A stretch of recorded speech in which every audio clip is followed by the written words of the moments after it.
Hi folks, welcome back to the channel. In today's episode we'll be picking up the last item for the Pilgrim and we will be returning back to Portugal. Plus, if you stayed to the very end, we might be taking it on the road. So stay around. Thank you for watching. Good morning everyone. We're now going down to Rickwood Motorsport to pick up the head. It's very miserable.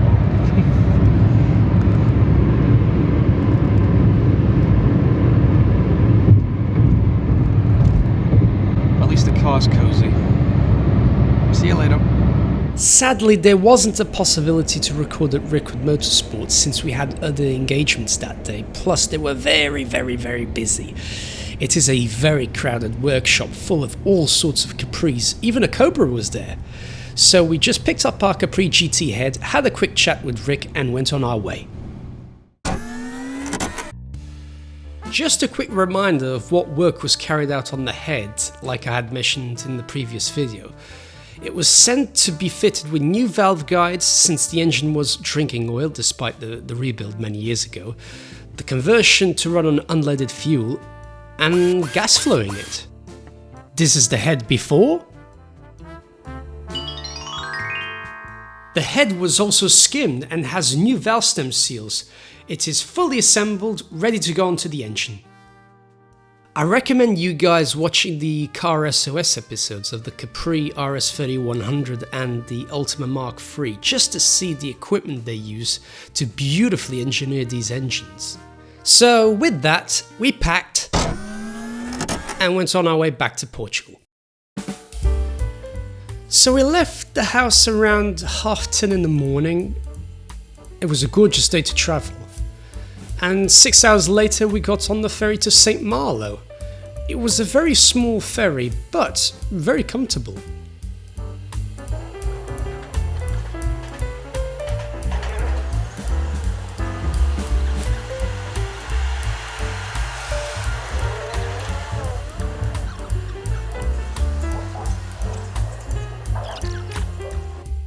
The BMW was tightly packed and we spotted a cool MG midget.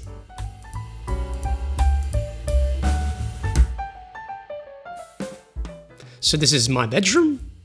It's really nice, cozy.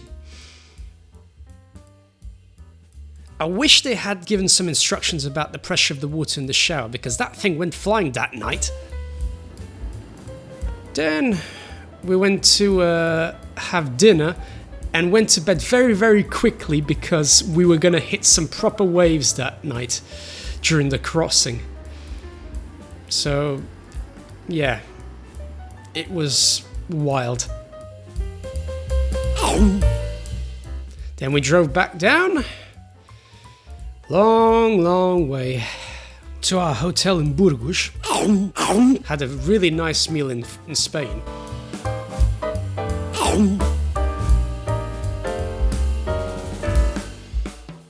And then here we are, back in Portugal. The old BMW did us justice.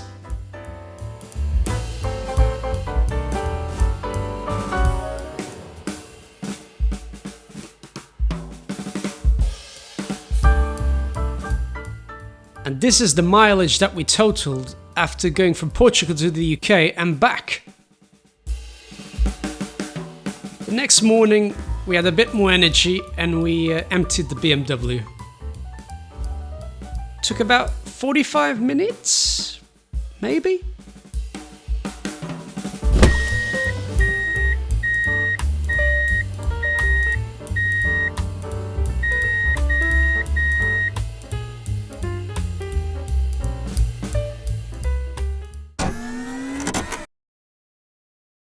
After all that, I can finally explain the reasons why we brought these items for our Pilgrim. We'll start off with the first item that Dad will be installing in the next coming episodes. This. The Differential from Cobra Motorsports. The original one we have on the Pilgrim was beginning to clonk, not severely, but it's had a good working life since 1975. At one point during its many ownerships, the Mark III full Cortina XL 1.6 was my grandma's holiday runabout in the Algarve. The green bathtub, as it was called by my Portuguese relatives. Besides the clonk, the main issue was simply the gearing, as I'll try to demonstrate with this. The Cortina ran on 165/80 tyres on 13-inch rims, and the old diff had a gear ratio of 3.89. All was fine until it was transferred onto the Pilgrim with its humongous 235/60 rear tyres and 15-inch Hallebrand replicas. With that increase in size, it geared up the car, and the engine therefore struggled a wee bit. To correct this issue, the new diff has a 4.6 ratio, which in short will decrease the gearing up effect created by the larger rims and tyres. Plus, for added spiciness, a limited slit diff. The Pilgrim has always been a little tail happy, especially with a mighty 98 horsepower.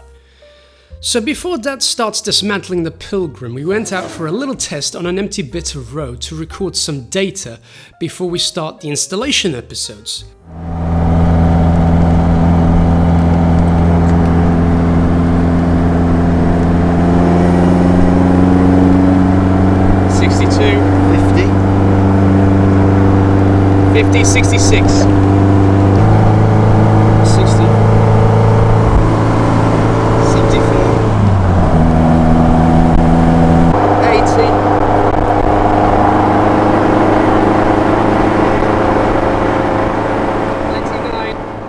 I used this app. I don't know how accurate it is with GPS, but it was free and that's all that matters.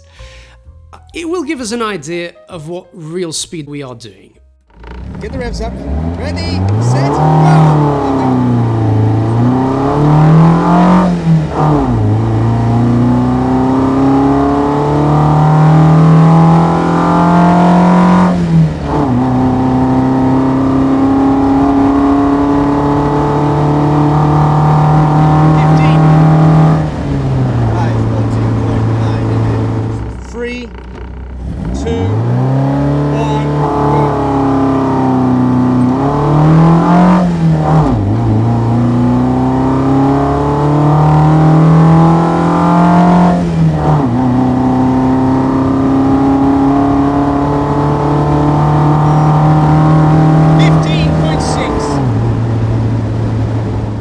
So remember these figures, folks, because in future episodes we will have the diff fitted and hopefully have done the 100 miles of running it in. I'm sure many of you in the comments section will be saying, why don't you just put a V8 in it and stop faffing around? Well, my answer is very simple. This is not an AC Cobra, this is a Pilgrim Sumo. And the chassis was designed to have the Pinto engines and the 2.3 V6 from the Ford Cortina. Plus, this car, as you may have noticed on the dashboard, has a plaque stating that it's historically certified. And in Portugal, as well as Europe, it is illegal to change the size of engine. You can only change for the exact same type and capacity if one blows it up, for example. Plus, this engine belonged to my grandma's Ford Cortina. So that in itself is a justifying reason for not changing it. And it's a unique and preserved specimen of the golden years of the kit car industry. So I'll leave you with a nice view of the Autodrome of the Algarve, and I hope all of you will stick around for what is coming next. Stay tuned. Bye!